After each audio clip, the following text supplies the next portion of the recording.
guys, what up? It's currently 6:51 p.m. I'm starting my next vlog, and I will see you soon. Bye. Let's take a closer look and find out. Upon signing with WCW in '94, the Hulkster showed how good of a super pal he was by getting all his friends to come over to the new playground as well. Randy Savage, Brutus Beefcake, the Nasty Boys, and Jimmy Hart were just some of the many folks to cross into enemy territory for fewer dates and more money well after their biggest drawing years. Hogan's very first contest in the company was a dream match for the world title against Ric Flair, which the Hulkster won handily. After blowing their wad beginning on such a high note, where else could Hogan possibly go? For that answer, we turn to Kevin Sullivan, a man who returned to WCW not too long before Hogan's historic signing. Upon his return, he began teaming up with the Equalizer, now renamed Dave Sullivan, Kevin's kayfabe brother. My brother Dave is a special individual. Yeah. Evad, Kevin. Evad. He's dyslexic. So yes, Kevin Sullivan now has a dyslexic brother named Dave, who refers to himself as Evad because Guys, what's up? It is currently 8:41 p.m. I'm exhausted. I have no idea why. I'm just so tired. Like, I can't function, so I'm probably gonna head to bed soon. I got a lot of stuff to do tomorrow too. So, yay. This is just one insane piece of work. I felt older, like how much did it really impact, everything else going on with the company? I don't think it was. I think it was more has to do with the writing than anything else. And I think that, again, who's more to blame for what happened between Russo and Bischoff Hogan? Like, I don't really know for sure. Again, it's he said, where's the truth lie? Who really knows? But I mean, as far as like this specific show, I think they're equally to blame for what happened here, because Russo's his ideas and Bischoff ultimately had the power to say, let's pull this back a bit. But after a while, he even said so in his podcast, how he just kind of gave up after a while. Said, fine, we'll do it your way and see what happens. He kind of checked out at this point. People still talk about it, sure. But again, there's a lot of bad and dumb stuff throughout wrestling history that people still talk about. And there's a reason it's bad and dumb, basically. This was probably, I think what kept this show, from going to full F for me was just how insane it was, just all across the board. How it's like there's so many little things and big things you can look at. I'm actually really sleepy, but I have to get me out here in a minute for ready for bed. And yeah, I didn't get my TV working, but my dad did, so love him for that. Thank you, Daddy. Shout out to you. Anyway, I'm going to chill for a bit, keep my meal, and then go to bed. And I will see you guys in the morning. Good night. One wise ass tweeted, well, who'd won an autograph from a Fanboy Expo this summer in July? And, of course, the gathering in Charlotte at our old stomping grounds, the Hilton University place out there. That's in August. More details at jimcornette.com, where I've got a brief update. Folks have been taking action on these updates. I'm trying to keep them involved. I'm sure he could forge some kind of McFly-level father and son bond with Curtis Axel and form a prolific tag team. Number 8, the Brainbusters. Another tag team with the potential to penetrate the space-time continuum and succeed in an era that is not their own is the team of Tully Blanchard and Arn Anderson, the Brainbusters. Once 2/5 of the 4 horsemen, yes, we know the math doesn't add up, Blanchard and Anderson were only in the WWF for about a hiccup during the 80s, but their technical prowess and ability to tell an effective story were lauded in the contemporary wrestling scene. It truly is the stuff of dreams. Heenan as a manager, as a TV host, or even as a commentator would be fantastic. As a heel sympathizer you always wanted to shake your fist at, or even as the leader of his own stable, Heenan would undoubtedly add quality to every part of the show he came into contact with, and his quick tongue and faster brain would undoubtedly be well suited to the live presentation of so many wrestling events nowadays. Even in an industry that isn't necessarily crying out for managers, Heenan would be an undeniably positive influence on the product of any wrestling organization, the WWE included. The scientific formula says so. Number 6,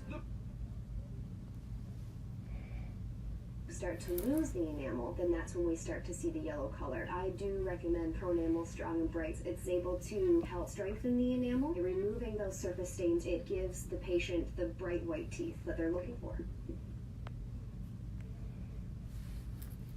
were years ahead of their time, then the British, that their matches remain vital lessons on how to perform tag matches to this very day. Their mix of traditional British techniques and an ahead of their time speedy offense was about as modern of a style as you could possibly imagine for the decade, and despite their clear British allegiances, they remained super over babyfaces in the US. Kidd in particular brought a style of wrestling to the 80s WWF that was faster and more based on athleticism than the majority of his peers, a facet of the team's overall identity that could be transposed into the modern landscape without any issues. With that in mind, can you imagine how great these guys would be if they were pushed to their physical limits night after night, week after week by talent with similar styles like the teams of today? They would have arguably lasted longer in the contemporary climate too, where drugs aren't as much of an issue and there are less pressures on the talent to bulk up in the same way. Not only would the British Bulldogs be a great tag team in the modern day, but they would arguably be better off in this decade too, a cruel irony to this previously playful game. Number 5, Randy Savage. The match there are a few counterpoints to that. The first and most major point is that Savage was a phenomenal in-ring talent. In fact, in his prime, he may have been the very best of all time. He was the sort of wrestler that could entertain a crowd while putting on a technical masterpiece, and his work has inspired dozens of high-profile names in the decades since. He was so good that almost every active WWE wrestler considers his WrestleMania match with Ricky Steamboat to still be the very best WrestleMania match of all time, even all these years later. The second point is that Jay Lethal has gotten the gimmick over several times in the past decade or so, and why settle for impression when you can get the real thing? Joking aside, Savage would be an unmissable part of any WWE show in the current age, and without a doubt the sort of talent who could step up outside of Vince's company and do fantastic business. Savage versus Omega, Savage versus Daniel Bryan are matches that we can only dream about seeing, but are proof as to how far ahead of his time he was in the ring and how well suited he'd be to the contemporary wrestling scene. Number 4, City's all versions of himself sprayed onto his tights was an act of genius that separated him from the other attractive, muscular heels of the day, and his ability to come across as the most entitled heat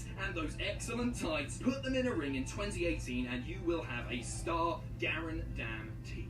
Number 3, Jake Roberts. When Jake Roberts spoke, people listened. And it wasn't just because he was a crazed psychopath wearing a python around his neck. The man known somewhat affectionately as the Snake would probably have Peter to answer for. At one time so far removed from your archetypal county mayor as you could possibly imagine, the real-life Glenn Jacobs' debut as the character Kane was that of a physically imposing man suffering physically from horrifying burns caused by his unflinching brother and suffering mentally from the anguish of not only being left to die by the only person he ever trusted, but also from the fact that he had said horrifying burns all over his body. What I'm trying to say is he had lots of burns. Don't start fires. Jacobs, of course, debuted for the WWE much earlier than the moment Kane ripped the door off the Hell in a Cell from its hinges during the match's inaugural bout between Shawn Michaels and The Undertaker, but it's his character of Kane that left the most indelible mark and the character that surely deserves a top 5 spot on this list. Over the 20-plus years since his debut, we've seen sadistic Paul Bearer control Kane, we've seen Brothers of Destruction Kane, we've seen comedy Big Man Kane, maskless Kane, new mask Kane, murderous Kane, creepy Kane, and even corporate Kane, putting Glenn Jacobs on Chris Adel. I won! Edgy, was in the driver's seat as far as the feud went. After all, who wants to see the guy who spits and assaults women come out on top of this type of story?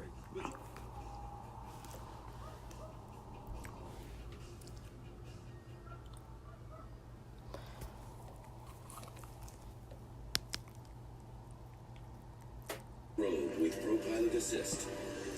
Innovative technology that helps you stay in your lane and maintain following distance, so you can conquer. Crossover event between NXT and WWE may seem quite low. We've had to think about what we'd like to see and formulated this list. The only rule: each wrestler can only be used once. I'm Adam Pacitti from And then I have a bunch I can probably put over there, but I haven't decided what to do with those yet. So. Number 10, Johnny Wrestling versus Brock MMA. Hey guys, what's up? I'm still in my PJs. I'm gonna get dressed, and I will see you in the field. Bye.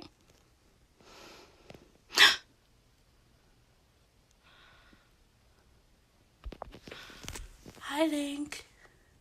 So I'm with this weirdo, and we're gonna say goodbye because I'm gonna end my vlog. Bye. I'm gonna end my vlog. Au revoir.